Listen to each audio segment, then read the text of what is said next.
Sri Kuberan TV நேயர்களுக்கு astro KS ஐயங்காரின் பணிவான நமஸ்காரங்கள். மாத பலன் விஸ்வாவசு வருஷம் ஆனி மாதம் 15/6/2025 16/7/2025 வரணும் உண்டான காலகட்டத்தை உத்தராயணத்தினுடைய கடைசி மாதம், அதுக்கு அடுத்தது தட்சிணாயனம் பிறக்கும். இந்த மாதத்தினுடைய கோல்சாரம் அப்படின்னு சொல்லும்பொழுது மேஷத்தில் சுக்கிரன் இருக்கார், மிதுனத்தில் 3 கிரகங்கள், அதாவது புதன், குரு மற்றும் சூரியன். ஏன்னா மிதுன மாதம் அப்படின்றதுனால சூரியனும் 3ஆம் இடத்துல இருக்கார். 5ஆம் இடம் அப்படின்னு சொல்லக்கூடியது அப்படின்னு பார்த்தோம்னா சிம்மத்தில் 2 கிரகங்கள், அதாவது செவ்வாயும் கேதுவும் இருக்குது.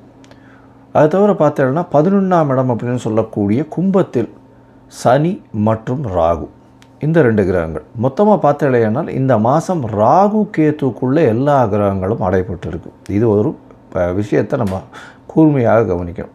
அதனால் நம்மளுடைய முயற்சிகள் எல்லாவற்றையும் வெளிநாட்டில் இருக்கக்கூடியவர்கள், அந்நிய சக்திகள் எடுத்துக்கொள்ளக்கூடிய வாய்ப்புகள் மிகவும் அதிகமாக இருக்கும். இந்த காலகட்டங்களில் போடுகிற முயற்சி நம்மளுக்கு பெரிய வெற்றியை தரக்கூடிய காலகட்டமாக அமையும். சரி, இந்த மாதத்தில் வரக்கூடிய மாற்றங்கள் என்னென்ன? இந்த மாதத்தில் 22/6/2025 அன்றைக்கி புதன் மிதுனத்திலிருந்து கடகத்துக்கு போகிறார். அதாவது அவருடைய ராசியிலிருந்து கடகத்துக்கு போகிறார் ஒரே வாரத்திலே. அதற்கு பிறகு 29/6/2025, அதாவது ஒரு 15 நாள் ஆனி மாதத்தில் சுக்கிரன் அவருடைய சொந்த வீட்டில் போய் ஆட்சிக்கு போகிறார். அதாவது மேஷத்திலிருந்து ரிஷபத்துக்கு போகிறார். இந்த 2 மாற்றங்கள் தான் இந்த மாதத்தினுடைய பெரிய மாற்றங்களாக இருக்குது. மிச்சப்படி எல்லாமே வருட கிரகங்கள் அதே இடத்துல இருக்குது, அதெல்லாம் ஒன்றும் பிரச்சனை இல்லை. அதை தவிர செவ்வாயும் மாற்றம் இந்த மாதம் இல்லை. சரி, இந்த மாதத்தில் பார்த்தடையானால் என்னென்ன விசேஷங்கள் வருது அப்படின்னு பார்த்தோம்னா, ஆனி மாதம் அப்படின்னு எடுத்தோம்னாலே முதல்ல சொல்லக்கூடியது ஆனி திருமஞ்சனம் அப்படின்னு சொல்லக்கூடியது. ஏன்னா நடராஜருக்கு 6 முறை தான் ஒரு வருடத்திற்கு திருமஞ்சனம் பண்ணுறாங்க. அதில் ஆனி திருமஞ்சனம் மிகவும் விசேஷம். ஆனி உத்தரத்தன்னைக்கு பண்ணக்கூடியது. இந்த ஆனி உத்தரம் அப்படின்னு சொல்லக்கூடியது 1/7/2025 அன்றைக்கி வருது. அது தவிர பார்த்தடையானால் இந்த மாதத்தில் ஆனி கேட்டை ரங்கநாதருக்கு திருமஞ்சனம், அதாவது ஜேஷ்டாபிஷேகம்னு சொல்லக்கூடியது. இந்த ஆனி கேட்டை அப்படின்றது 8/7/2025 வருது.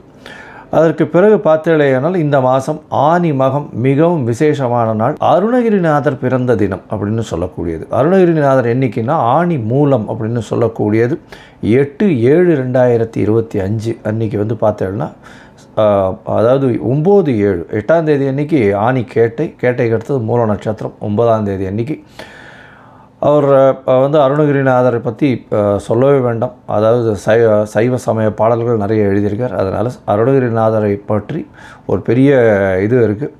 அருணகிரிநாதர் பிறந்த நாளாக சொல்லக்கூடியது. ஆனி அமாவாசை இந்த மாதம் 25/6/2025 அன்றைக்கி ஆனி அமாவாசை. சூரியனும் சந்திரனும் ஒரே பாகையில் வரக்கூடிய, ஒரே ராசியில் வரக்கூடிய நாள். அதே போல் 10ஆம் தேதி, அதாவது 10/7/2025 அன்றைக்கி பௌர்ணமி. அதாவது பௌர்ணமி ரொம்பவுமே விசேஷம். ஆனி பௌர்ணமி அப்படின்னு சொல்லக்கூடியது மிகவும் விசேஷமான காலகட்டமாக சொல்லக்கூடியது. அதனால் இந்த காலகட்டங்கள் இந்த மாதத்தில் வரக்கூடிய விசேஷமான நாட்களாக சொல்கிறோம். சரி, இந்த மாதத்தில் ஒரு ராசியாக மேஷம் முதல் மீனம் வரை எப்படி இருக்குது அப்படின்றத பார்க்கலாம். விருச்சிகம், விசாகம், அனுஷம், கேட்டை, இந்த 3 நட்சத்திரம் 9 பாதங்களை கொண்ட ராசி. ராசியின் அதிபதினு சொல்லக்கூடியவர் செவ்வாய். இவ்வளவு நாளாக பார்த்தீங்கன்னா உங்களுக்கு செவ்வாய் 9ஆம் இடத்துல நீச்சப்பட்டு போயிருந்ததுனால மனசுக்குள்ளே ரொம்பவும் கிளேசம் இருந்திருக்கும். அதனால் என்ன பண்ணுறது, எந்த நேரத்தில் எந்த பிரச்சனை வரும் அப்படின்னு பயந்துட்டே இருந்திருப்பீங்க. இப்போ செவ்வாய் அவருடைய நல்ல நண்பர்களுடைய வீடுன்னு சொல்லக்கூடிய சிம்மத்தில் போய் உட்கார்றார்.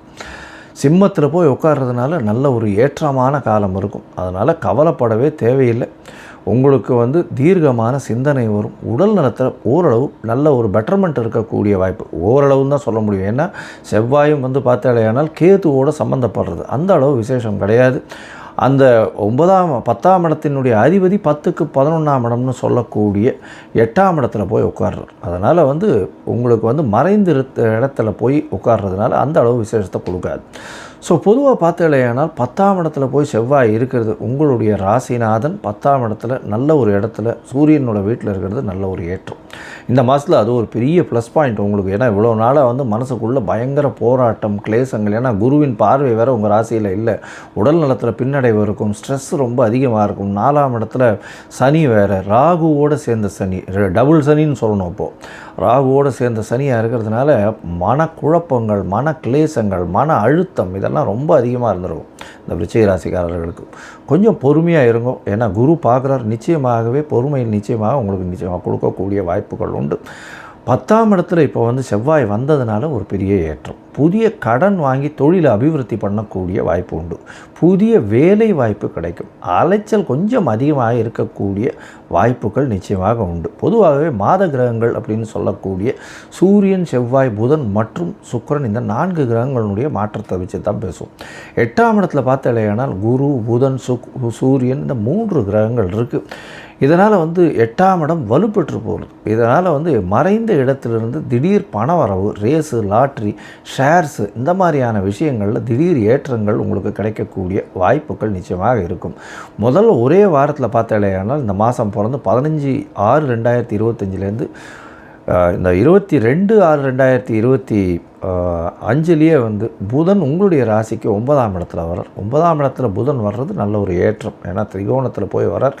அது வந்து நல்ல ஏற்றத்தை கொடுக்கக்கூடிய காலகட்டமாக அமைய போகிறது. ஏன்னா உங்களுக்கு புதன் வந்து 8-11 அதிபதி, 11க்கு 11 இருக்கிறது ரொம்பவுமே விசேஷம். அதனால் உங்களுக்கு ஷேர் மார்க்கெட் சைட்லேருந்து திடீர் பணம் வரக்கூடிய வாய்ப்புகள் நிச்சயமாக உண்டு. இந்த காலகட்டத்தில் பார்த்தீங்கன்னா செவ்வாய் நல்ல ஒரு ஏற்றத்தில் இருக்கிறது பெரிய விசேஷம். ஆனால் செவ்வாயும் சனியும் பரஸ்பர பார்வையான 180 டிகிரியில் 7ஆம் பார்வையில் பார்க்கறது அப்படின்னு பார்க்கும்பொழுது உங்களுடைய சுகங்கள் கெடும். தொழிலுக்காக அதிகமாக அலைச்சல் இருக்கக்கூடிய வாய்ப்புகள் நிச்சயமாக உண்டு. லாபங்கள் அதிகமாக இருக்கும். வேலை மாற்றங்கள் இருக்கும். வேலையில் ஏற்றங்கள் இருக்கும்.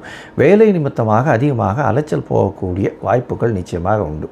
உங்களுடைய ராசிக்கு பார்த்தீங்கன்னா சுக்கிரன் 6ஆம் இடத்துல இருக்கார். 6ஆம் இடத்துல இருக்கக்கூடிய சுக்கிரன் 7ஆம் அதிபதி 7க்கு 12 இருக்கார். அப்படின்னும் போது எதிர்பாலினத்தவர் மூலியமாக பிரச்சனைகள், கடன்கள் வரக்கூடிய வாய்ப்புகள் நிச்சயமாக வந்து ஒரு 29/6 வரலும் இருக்கும். அதற்கு பிறகு எதிர்பாலினத்தவர் மூலியமாக யோகம் கிடைக்கக்கூடிய காலகட்டம். ஏன்னா 7ஆம் இடத்துல ஆட்சி பெற்ற சுக்கிரன் வர்றது பெரிய விசேஷத்தை கொடுக்கக்கூடிய காலகட்டமாக அமைய போகிறது. அது தவிர பார்த்தீங்கன்னா 2ஆம் இடத்தை குரு பார்க்கறதுனால பண வரவிற்கு பஞ்சம் வராது. கடன் புதுசாக வாங்குவீங்க. அந்த கடன் வந்து சிறிது சிறிதாக அடையக்கூடிய காலகட்டம் வரும். ஆனால் இந்த மாதத்தில் இந்த கடன் வந்து அடையக்கூடிய வாய்ப்பு வராது. பண வரவு நல்லபடியாக இருக்கும், கவலைப்பட வேண்டாம்.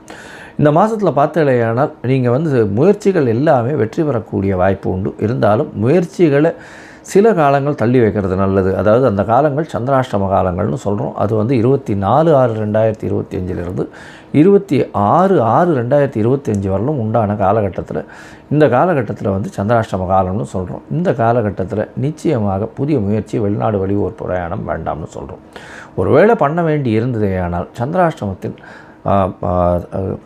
சந்திரனுக்கு உண்டான எளிய பரிகாரம்னு சொல்லக்கூடிய ஒரு 1/2 டம்ளர் பால் வந்து அருகில் இருக்கக்கூடிய விநாயகர் கோயிலில் கொடுத்துட்டு போங்க. சந்திராஷ்டமத்தின் தாக்கம் குறையும். சரி, மொத்தத்தில் பார்க்கும்பொழுது இந்த விருச்சிக ராசிக்காரர்களுக்கு ஏற்றமான காலம். என்னடா இப்படி சொல்கிறீங்களே ஏற்றமான காலம் அப்படின்னா, இருந்த நிலைமையை விட நிச்சயமாக ஒரு படி முன்னேறக்கூடிய காலகட்டமாக அமையும். ஏன்னா உங்களுடைய ராசிநாதன் 10ஆம் இடத்துல போய் இருக்கிறது, அதுவும் நட்பு வீட்டில் இருக்கிறது நல்ல ஒரு ஏற்றத்தை கொடுக்கக்கூடிய காலம். இருந்தாலும் சனியின் பார்வை இருக்கிறதுனால சற்று பின்னடைவு இருக்கும். அலைச்சல் அதிகமாக இருக்கக்கூடிய காலகட்டமாக அமையும். ராசிக்கு 6ஆம் இடத்தில் இருக்கக்கூடிய சுக்கிரன் 7ல் போகிறதுனால திருமண பாக்கியம் நிச்சயமாக உண்டு. எதிர்பாலினத்தவர் மூலியமாக நல்ல ஒரு ஏற்றம் இருக்கும். புதிய கடன் அமைந்ததெல்லாம் வந்து முடிஞ்சு இப்போ தான் கடனை திருப்பி கொடுக்கறதுக்கு ஆரம்பிக்கக்கூடிய வாய்ப்புகள் உண்டு. பணவரவு நல்லபடியாக இருக்கும். தூக்கம் நல்லபடியாக இருக்கும். வெளிநாடு வெளியூர் வெளிமாநிலம் செல்லக்கூடிய வாய்ப்புகள் உண்டு. படிக்கக்கூடிய குழந்தைகள் கொஞ்சம் ஜாகிரதையாக இருக்கணும். ஏன்னா 4ஆம் இடத்துல வந்து சனி இருக்கிறதுனால கண்டிப்பாக மறதி அதிகமாக வரக்கூடிய வாய்ப்புகள் நிச்சயமாக உண்டு. 10ஆம் இடத்தில் கேது இருக்கிறதன் மூலியமாக தொழிலில் வந்து மாற்றங்கள், புதிய ஏற்றங்கள் கொண்டு வரக்கூடிய வாய்ப்புகள் உண்டு. அதுவும் மருத்துவர்கள், செவிலியர்கள், அதை தவிர மருந்து சம்பந்தப்பட்ட இரத்த சம்பந்தப்பட்ட வேலைகள் வியாபாரங்கள் செய்பவர்கள், அதை தவிர மண், செங்கல் இந்த மாதிரியான வியாபாரம் செய்கிறவர்கள், அதை தவிர இந்த சமையல் கலை வல்லுநர்கள், இவங்களுக்கெல்லாம் நல்ல ஒரு ஏற்றம் கிடைக்கக்கூடிய காலகட்டமாக இருக்கும். அது தவிர இராணுவ வீரர்கள், யூனிஃபார்ம் சர்வீசஸ்ன்னு இருக்கக்கூடியவர்களுக்கு பெரிய ஏற்றம் கிடைக்கக்கூடிய காலகட்டமாக அமையும். இந்த சந்திராஷ்டம காலம்ன்றது 24/6 26/6 வரலும் உண்டான காலகட்டத்தை தவிர்க்கிறது நல்லது. புதிய முயற்சிகள் வேண்டாம்னு சொல்கிறோம். நீங்கள் அருகில் இருக்கக்கூடிய மாங்காடு அம்மன் கோவிலுக்கு போயிட்டு வர்றது மூலியமாக நல்ல ஒரு ஏற்றமும் மாற்றமும் உங்களுடைய வாழ்வில் நிச்சயமாக வரும். ஸ்ரீ குபேரன் டிவியை பார்த்தமைக்கு நன்றிகள். மேலும் இது போன்ற தகவல்களை தெரிந்து கொள்ள ஸ்ரீ குபேரன் டிவியை சப்ஸ்கிரைப் செய்யுங்கள். மறக்காமல் பெல் ஐக்கானை கிளிக் செய்யுங்கள்.